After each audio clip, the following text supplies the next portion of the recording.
As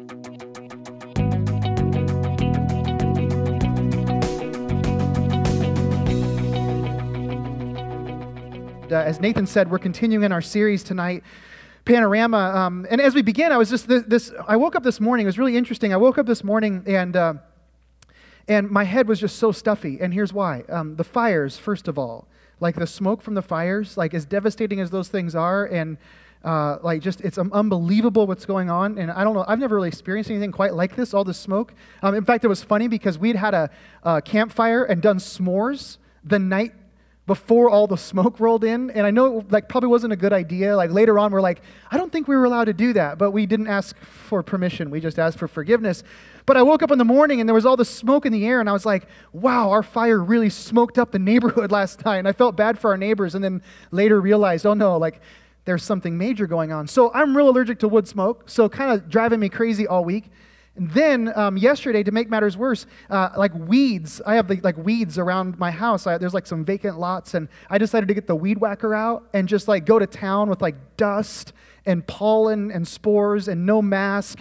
And so I was just an allergic mess last night. And I woke up this morning and my head was just completely stuffed, horribly, just completely stuffed up. And I got up and I got my coffee and I sat down. Kind of normal Sunday morning or two, sit down with my coffee, and I drank my coffee. And as soon as I drank it, I was like, I don't taste anything. I was so stuffed up, my sense of taste was completely gone. Have you ever had that happen where your sense of taste? Three of us? Okay, yeah, a few of us. So sense of taste completely gone. I literally looked at it and I was I thought for a second that I didn't make coffee. Am I just drinking warm water? And so I looked down, I'm like, no, that's coffee. And it's that surreal moment of, I don't taste anything. And while I was sitting there drinking the coffee, I suddenly realized, I thought, you know what? This is an amazing illustration for the Christian life for a lot of people. There's this sense that as we bring the cup of faith to our lips, that we should taste something. There's an expectation that it should be a certain way, but then as we drink it down, we're there's just something that seems to be missing. Something's off with this. The sense of taste has been altered. There's something wrong with our experience. And I use that illustration because I want to say that the series that we're in, the desire of this series is to acknowledge right away and say, that is a reality. I think for many people, our faith experience, there's something off in that. And our hope in this series is that we could correct some of the thinking and maybe open our eyes to some of the perspective of who God is and what He's doing, so that that gap, that distance, or that lack of taste of what we expected it would be eliminated, and we would experience faith in the Christian life the way we were intended to. And so part of this series has been us really taking a step back and trying to get a better perspective. Because I think for most of us, what we've experienced with Christianity is a very individualized, very personal experience. But oftentimes it's been individualized and personalized to a point that we've missed out on significant components of what it means to be a Christ follower. And so our experience, while very authentic and genuine, it isn't the robust, complete experience that we were intended to have. And so we need to see larger perspectives. We need to see the bigger view of what God is doing. And so that's why we've spent some time talking about the mission of God. We've been talking about the reality that God is a God who is on and of mission, versus a God who's removed and hiding and off someplace in this cosmic distance where He's removing Himself from us and cloaking Himself from our view. Instead, what we've been discovering is that as you read the pages of the Bible and you look in the Old Testament and the New Testament, the stories over and over again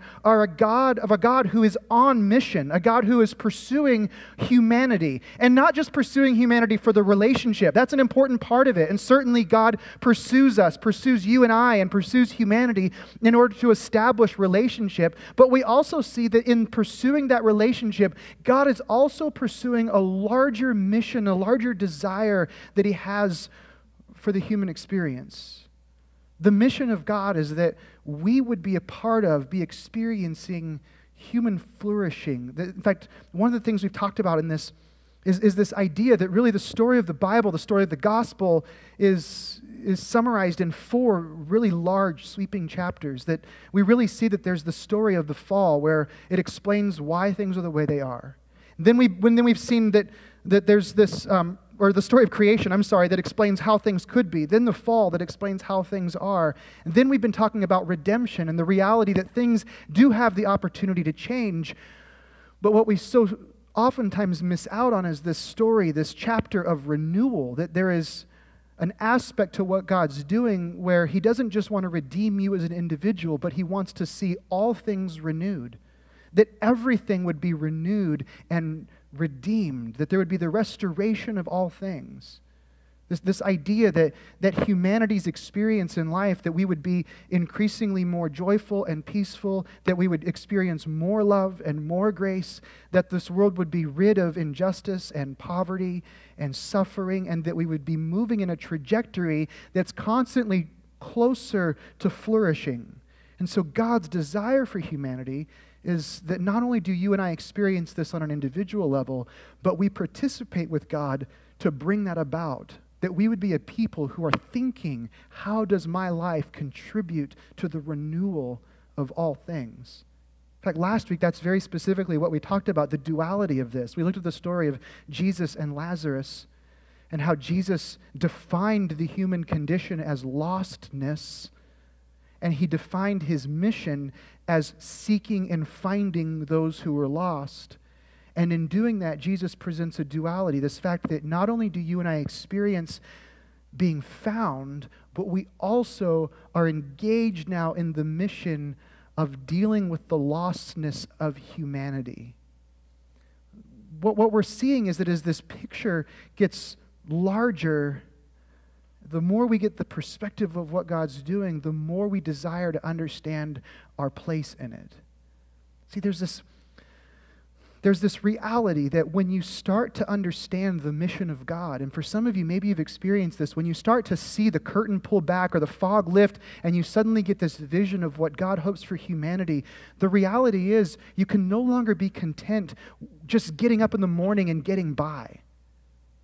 Suddenly, the reality of what God is doing, the truth of Him being a God of and on mission, demands that we wrestle with and answer questions about the mundane aspects of our life, that we actually wrestle with, what am I really doing, and how does my faith really get lived out, not just for an hour on Sunday, but how does my faith impact how I work and what I work in and how I play and how I recreate, and does my faith have an influence on all those things? The more we understand the larger perspective of who God is and what He's doing, the more that demands an answer to the daily life that we have. Like tomorrow, we wake up tomorrow morning and what? What does that mean? This demands these sorts of answers. So this evening, we're going to dig a little bit deeper and ask some more questions about what this means truly for everyday life, because the gospel should, and I'll say this, the gospel should resolve that for us. The gospel should resolve more than just, I know where I'm going when my life on earth is over. The gospel should resolve all of life. Like, what are we really doing? What are we really here for? The gospel should answer those questions. The gospel should bring meaning and value and truth to every moment of every day, no matter where we are. It should have that influence. So how does that happen? What does that look like? How do you and I become people who actually have that experience and the separation, the dichotomy between spiritual and everything else is eliminated? We're going to look tonight at one word. There's one word that's used throughout the Old Testament and the New Testament that I think helps us unpack this. What does this really look like to live this out as an individual? One word. Now, what's interesting is, oftentimes when we read the Bible and we look at the teaching of Jesus, Jesus actually uses words to describe humanity that sometimes we find offensive. Like even last week, we look at the word lost. And for some of us, there's something that takes place inside of us. There's like a sense of either self-preservation, or there's a sense of pride, or something inside of us that we resist certain terms. And so when Jesus describes the human condition as being lost, there are some of us that go, I'm not lost. Why would you call me lost? And we kind of press up against those things because we don't want somebody defining us with terms that we're not comfortable with. And the reality is the term that we're going to look at tonight that I think helps us unpack how we live our life every day is one of those terms that when you first hear it, in the first moment, there may be something inside of you, I'll warn you with this, there may be something inside of you that either you say, what? Like, I don't get it, and hopefully by the end you do. Or you might say, no, like why? Why would you call us that? Why would we be described that sort of way? The word is this. The word is exiles. The single word that helps us unpack and understand how do you and I live our life in the world that we live in? How do you and I navigate this world, daily life? The word that helps us unpack and understand this is the word exile. I want to talk about this and what it means, but I want to really take a closer look at some specific things regarding this word. Peter wrote several letters, and one of his letters is included in the New Testament, in 1 Peter. And so if you don't have a Bible tonight, the words will be on the screen, but if you have your Bible, I want you to open up to 1 Peter chapter 1. We're actually going to look at two different places in 1 Peter tonight. But this helps us understand not only this word exile, not only the definition of this word and what it means, but it also helps us decipher how we really live our life. Like, how do we live this life out? So 1 Peter chapter 1, verse 1, I want you to understand that Peter in this moment is writing to Christians. He's writing to people who have made the decision to follow Christ. They've had a faith encounter with God through Jesus, and so they would call themselves Christians. Peter is writing this letter to them, and I want you just to listen to how it starts. He says, Peter, an apostle of Jesus Christ, to God's elect, and then listen to this, exiles scattered throughout the provinces of Pontus, Galatia, Cappadocia, Asia, and Bithynia. I want to pause right there. Peter refers to these people as exiles. You are exiles. There's this group of people who are scattered in all of these provinces, all of these states, all of these different places. They have different nationalities, different racial heritages. They have all of these different attributes about them that make them different. But Peter refers to them, this scattered group of people who are called to live out God's purposes in all these places. He refers to them as exiles. You who are exiles living in all of these different places. Now that's a really interesting idea. Why would Peter call these people exiles?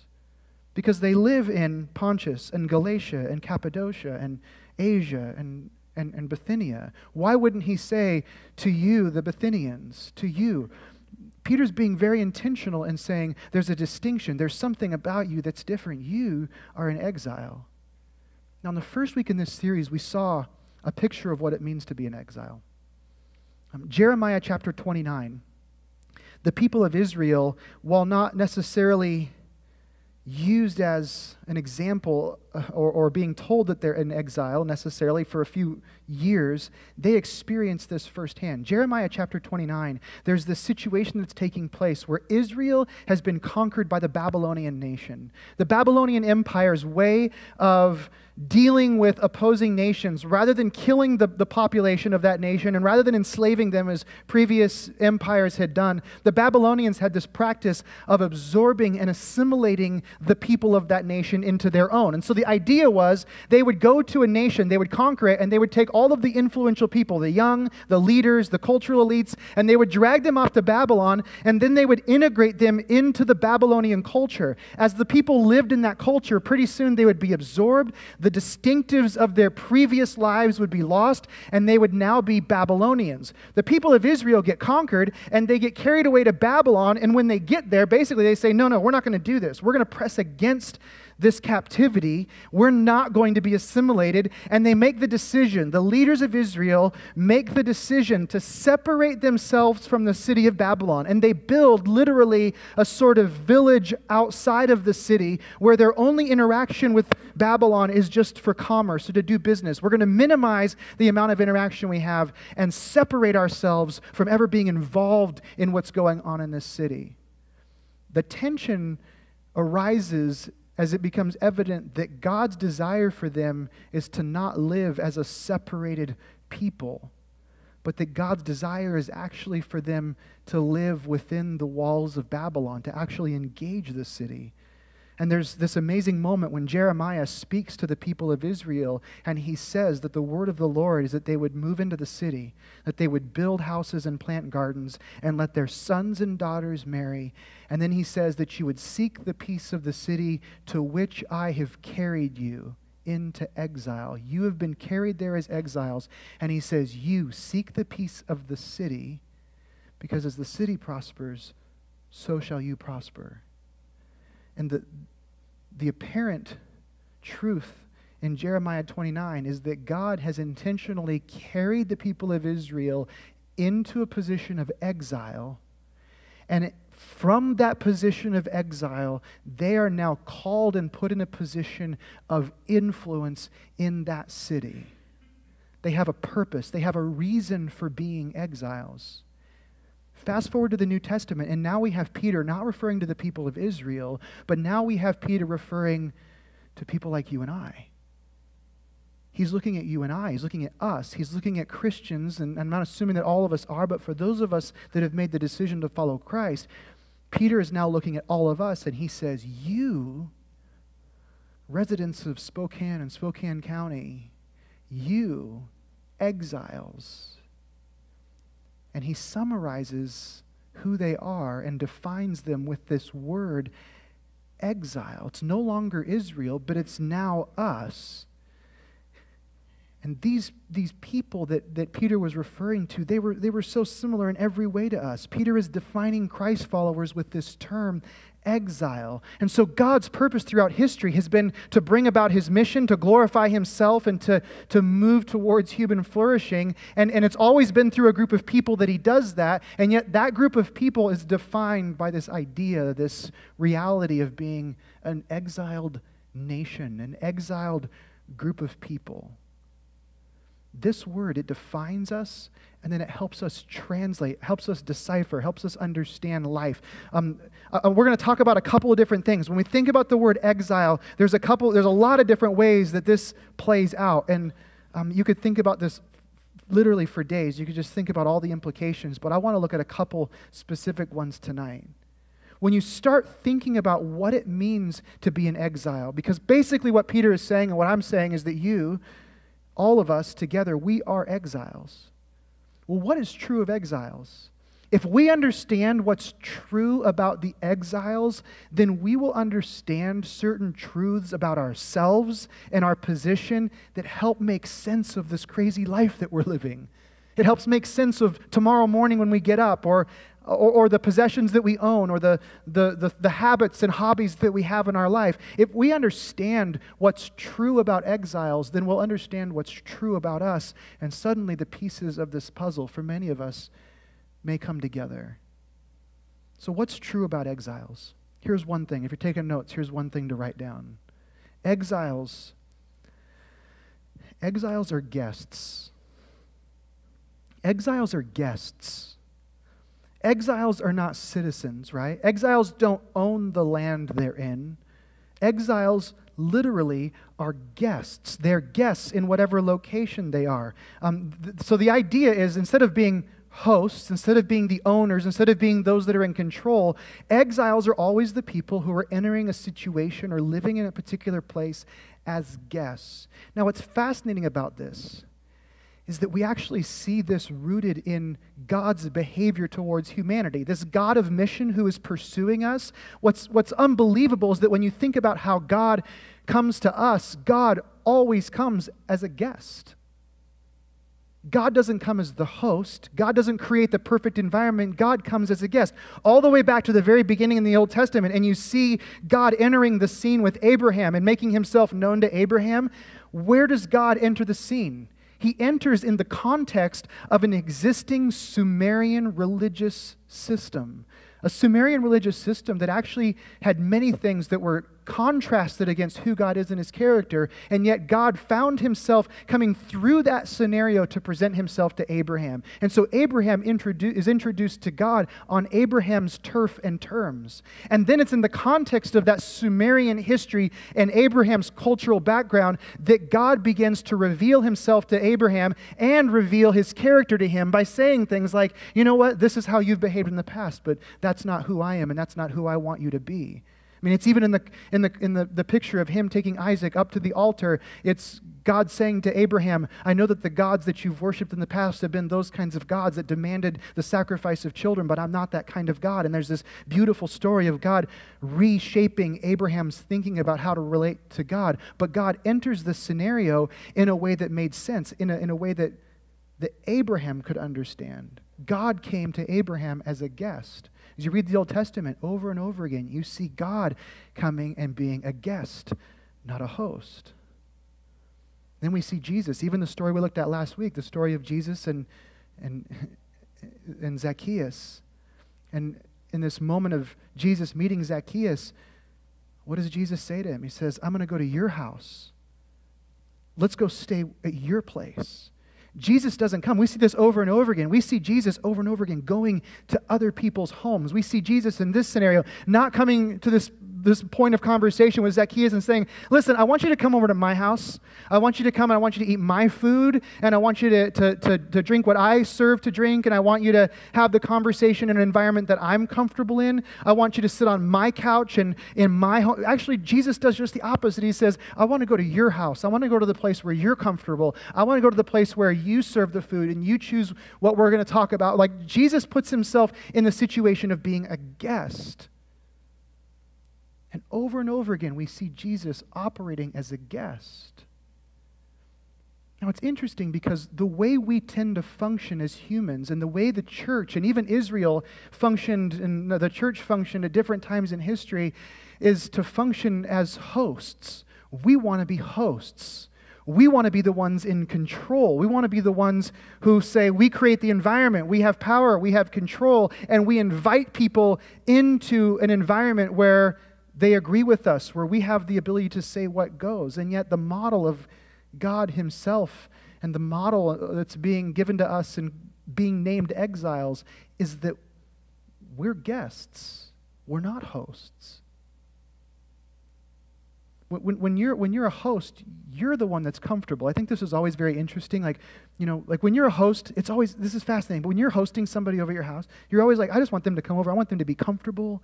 I want them to relax. I just want you, hey, make my house is your house. Make yourself at home. We say those kinds of things. And when we're a host and we're doing that, and we're having somebody over, that's, most of the time, that's a very genuine response from us. It's like, I just want you to make yourself at home.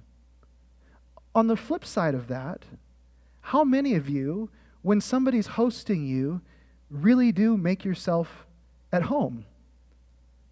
Like, there's this fascinating that happens that when you're a guest, no matter how accommodating that person is, there's always a part of you that's a little bit like, I got to be on my best behavior, right? Like, there's a part of you that, like, when you show up there and you're hanging out and at a certain point in the evening, you need to go to the bathroom, what do? You ask permission to go to the bathroom.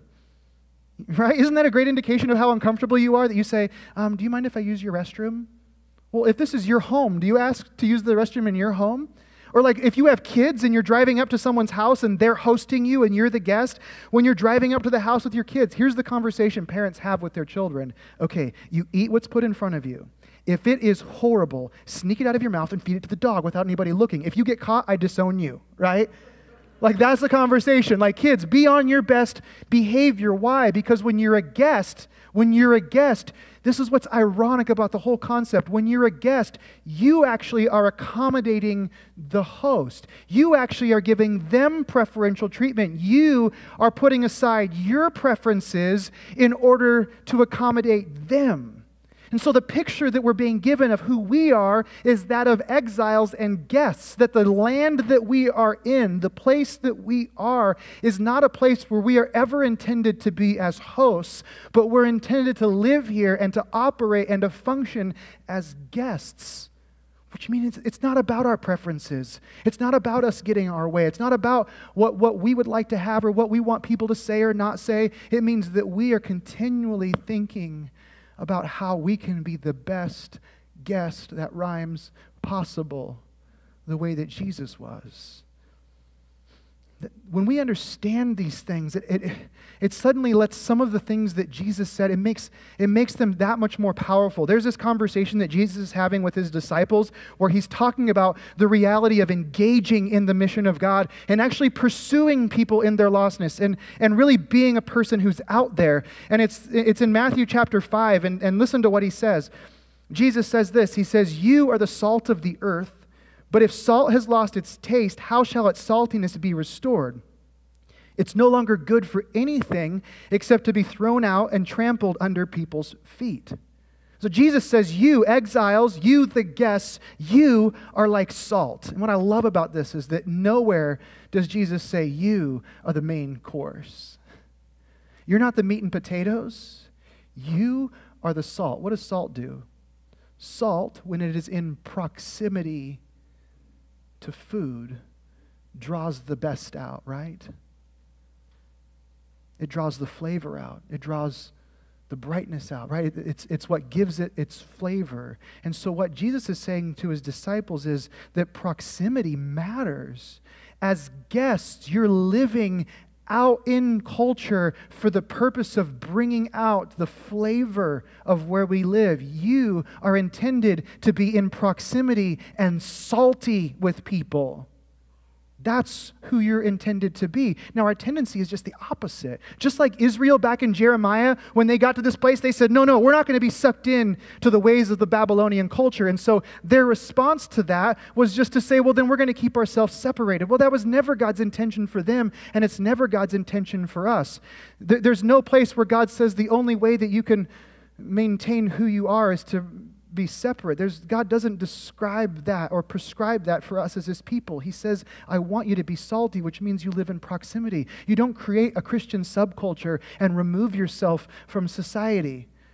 We have this crazy tendency, like we start a Christian this and that all the time. There's like Christian hot yoga, right? There's like Christian books, and there's Christian music, and there's Christian this and Christian that. And the reality is the only thing that can be a Christian is a human being, because Christian means to follow Jesus. And last time I checked, books don't actually get up and follow Jesus. But what all of those things are is evidence that we like to create a host environment for ourselves. We like to create a separatist culture where we're apart from everything. And what Jesus is saying is, I want you to be salty. I want you to be out there. Now, do I want you to be absorbed by the culture? No, by no means.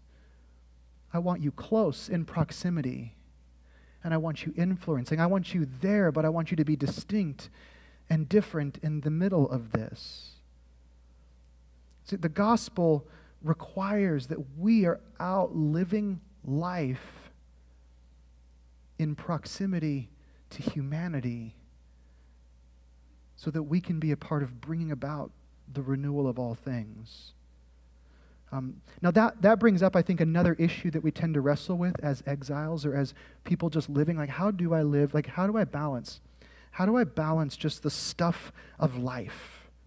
Like, that's a real challenge. Like, I think sometimes we can get together in a room and we can worship and we can listen to teaching and we're like, man, this is really good and I'm really excited to be a Christian. And then wake up tomorrow and we're like, how in the world does this relate? In fact, last week, if you weren't here, we did this brainstorming of what we value, and we had this board with all these things on it.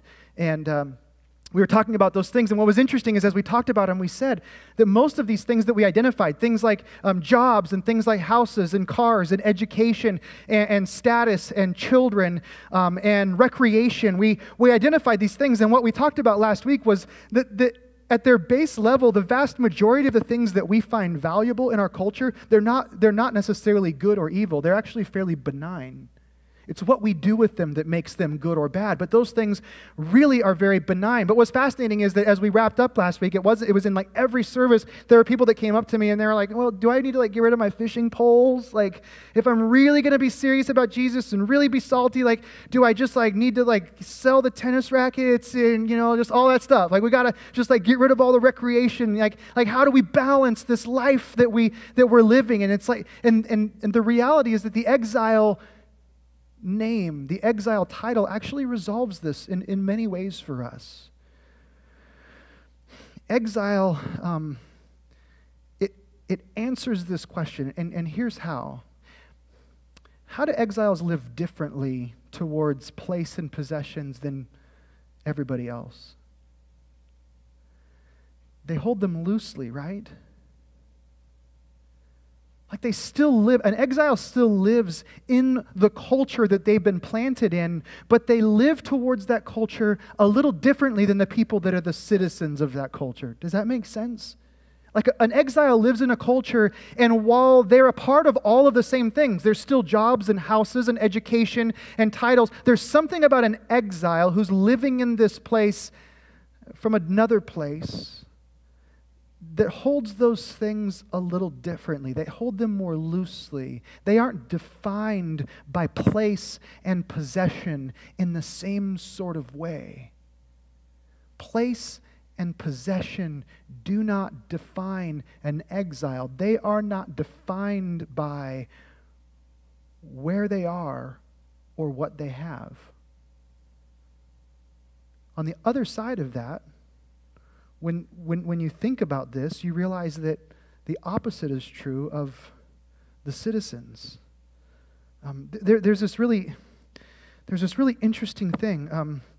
Exiles are different, and as you look on in 1 Peter, you see him continue on with this idea of living differently in whatever place you've been planted. In 1 Peter chapter 2, verse 9, listen to what Peter continues on with this whole exile theme. Listen to how he describes the exiles. He says this. He says, "You are a chosen people, a royal priesthood, a holy nation, God's special possession, that you may declare the praises of him who called you out of darkness and into his wonderful light." So he says, you, the exiles, all of you, and he's talking to us in this room. He's saying you literally are chosen people. This isn't they, this isn't some distant group, this is us. He says, you are chosen people. And then he continues and he says, you're a royal priesthood. And this is a really fascinating word because the idea of being a priest was something that was limited to a very small sliver of the population. And priests had a very specific role. And they were the ones that literally worked as the mediators between God and humanity. They were the ones that connected God with the needs and the needs with God, right? When they were involved in the lives of people and they were the ones that pointed the way to God. That was ultimately what the role of a priest was intended to be. And now what we have Peter saying is, you're chosen as exiles, and now you and you and you and you, all of you scattered living in these places, you are a royal priesthood. And so the priesthood has now been blown up and expanded to everybody who calls themselves a Christ follower, and now your role is to be this chosen person who's pointing people, involved in the lives of humanity, involved in the reality of human life, and pointing people, connecting people with God and what he desires for them. That's what he says in this. And then he continues, he says, you are a holy nation. It's fascinating because the word holy, we always think of as this, very pure, very clean. We use it in phrases like, oh, she's Miss Holier than thou, right? Like that means she's uppity, right? Holy means uppity. The Greek word hagios does not mean uppity. Peter didn't say, oh, you're stuck up, Mr. and Mrs. Goody Two-Shoes. Holy literally meant that you're set apart for the purposes of God, that you have a different reason for being than everybody else. And so he says, you are a holy nation. And so those of you that are exiles living in Bithynia and Cappadocia and Spokane, you don't find your citizenship in the boundaries or borders of the nation or city or province in which you live, but you find your citizenship literally in being a part of this nation with a purpose for God. An exiled nation. You and I have citizenship of an exiled nation, and we're scattered everywhere. We're scattered all over our city, and Christians are scattered all over the country and all over the world. But we have a nationality. There's an identity in this.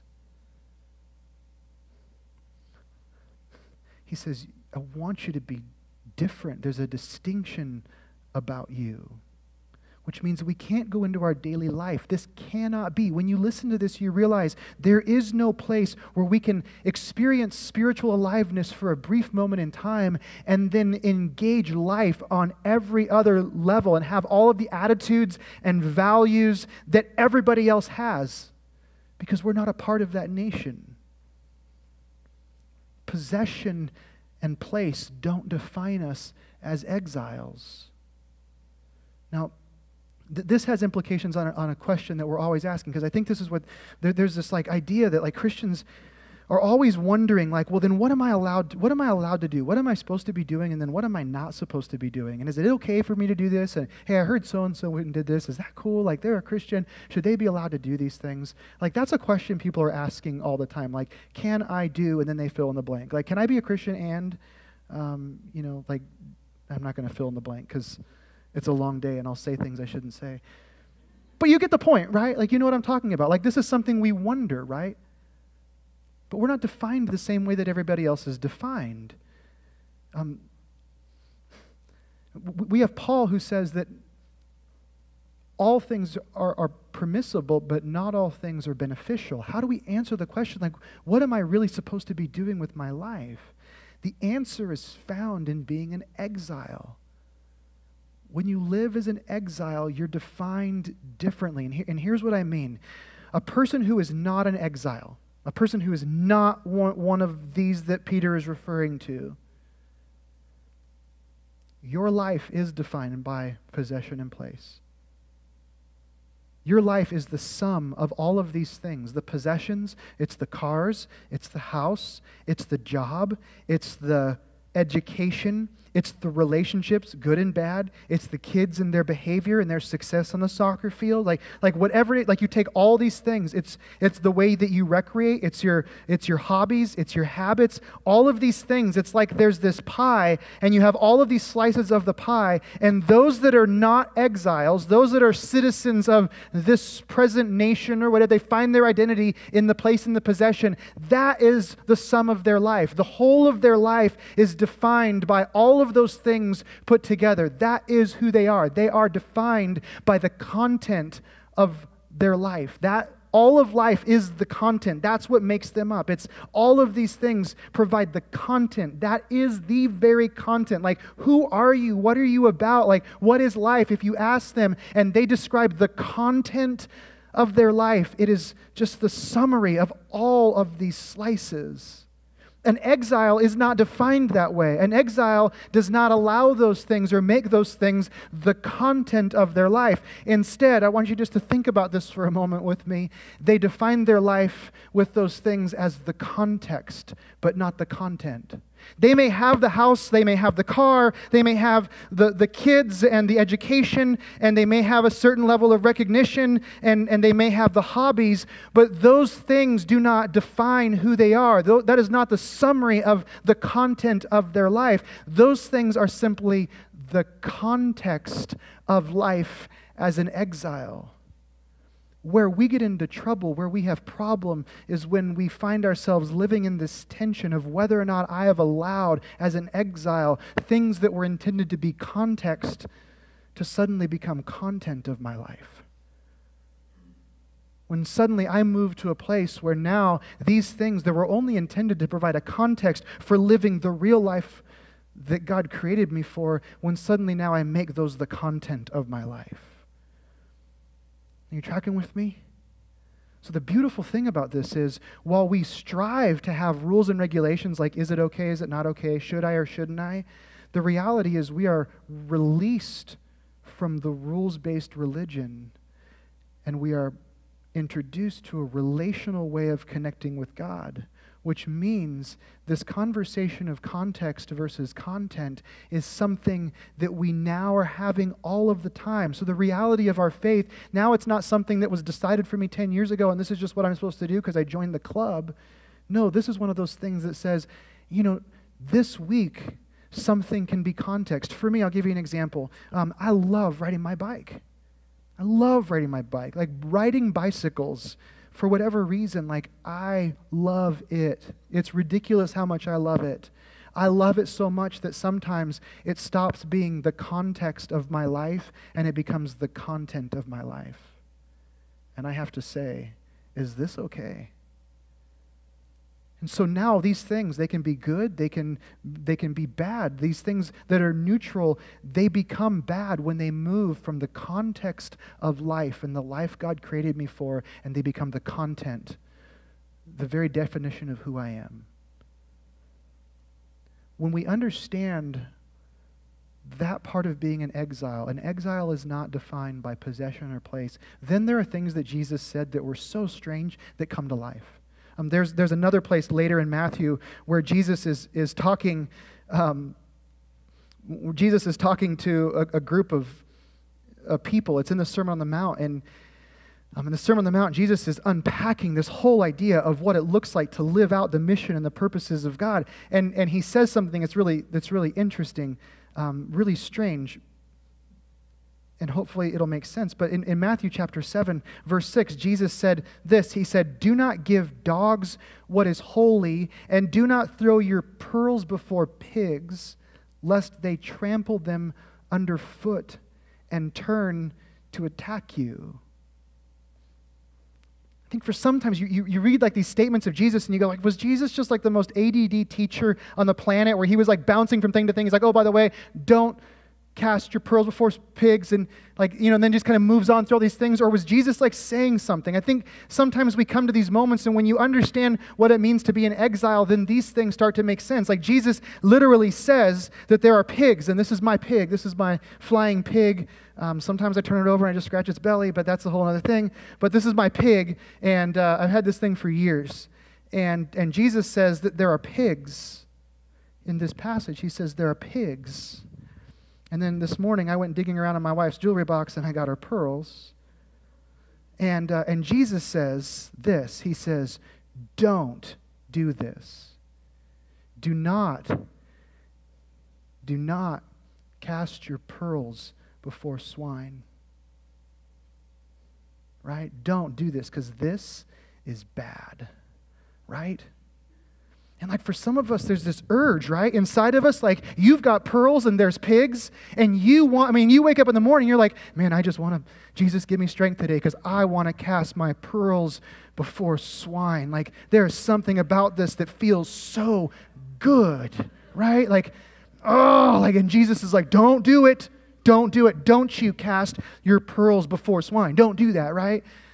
Can I be honest? Like this is one of those teachings of Jesus that when I read that, I go, okay, I got it. Like, honestly, like that's not a big struggle. I don't have pigs and I have to borrow my wife's pearls. I don't like, but what if Jesus is saying something else? See, what's interesting is when we look at the Bible isn't divided into all the chapters and verses the way that it is for us. That's not the way it was written. The Sermon on the Mount is one massive sermon, one massive paragraph. And so when you look at the context of when Jesus was talking about casting pearls before swine, suddenly this whole thing starts to make way more sense to us.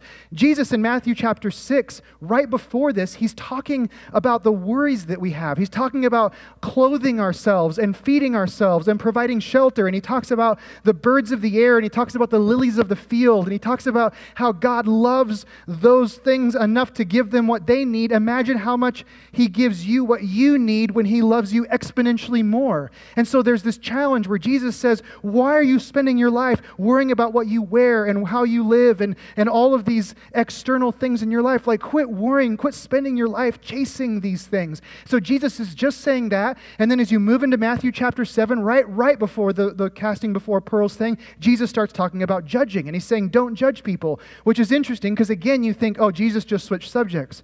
He didn't. The reason that you and I judge is a form of control. The reason that we worry and we pursue and we chase all the things he's talking about in Matthew 6 is that we want to feel like we're in control, like there's a trust issue. And the reason that we judge others is because when we judge, we can control the situation. We can control people. We can tell people who's right and who's wrong. We can actually make ourselves feel better. When we point fingers, we're actually in a form manipulating the circumstance and depending on ourselves. And so Jesus is talking about judging, because judging is another way that we worry, another way that we control, another way that we lack trust. And then he talks about pearls before swine. And then after pearls before swine, he talks about a child who comes to his father. Actually, he talks about seeking and finding. He talks about knocking and doors being opened. He talks about asking and receiving. He talks about a child coming to a father and asking for an egg. And he says, what father gives a child who asks for an egg? A serpent? And it's so ridiculous that everybody's like, there isn't a father that does that. And Jesus says, why do you spend your life worrying about these things? Like, God's got your back. You as exiles are cared for. So what Jesus is saying with this whole pearls before swine thing is that you and I, when you and I decide that we're going to spend our life turning what was intended to be the context for life into the content of life, this is what it looks like.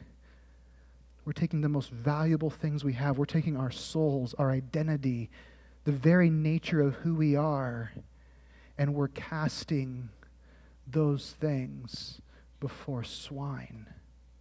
And he says, this is what it looks like when you spend your life turning context into content. It's like taking pearls and casting them before swine. It makes no sense at all.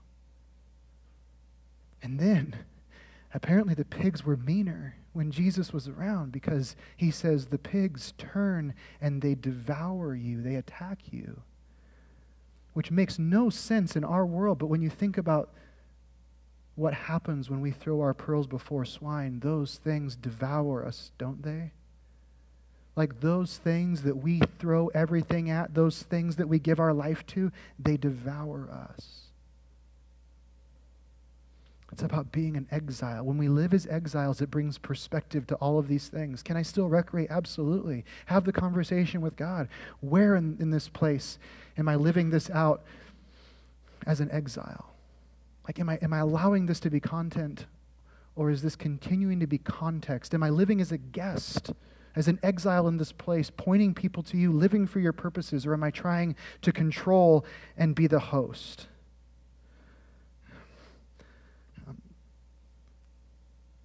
This whole idea, everything that we're talking about, does something really remarkable. All of it, in a very strange way, communicates to all of us that we are far more important than we think we are. And I think what's interesting about this is that when the gospel first enters a person's life, one of the first things that it addresses is this self-centeredness that we all carry. But for some reason, many of us, when the gospel addresses our self-centeredness, we think it also then says something about our self-importance. But the gospel actually does something fascinating in us. The gospel actually says, I don't want you to be a self-centered. This is no longer about you. But at the same time, the gospel elevates your sense of self-importance, not in an unhealthy way, but in an incredibly powerful way. Your life, you're told this is no longer about you. This is about the purposes, the mission of God. But you matter incredibly in this.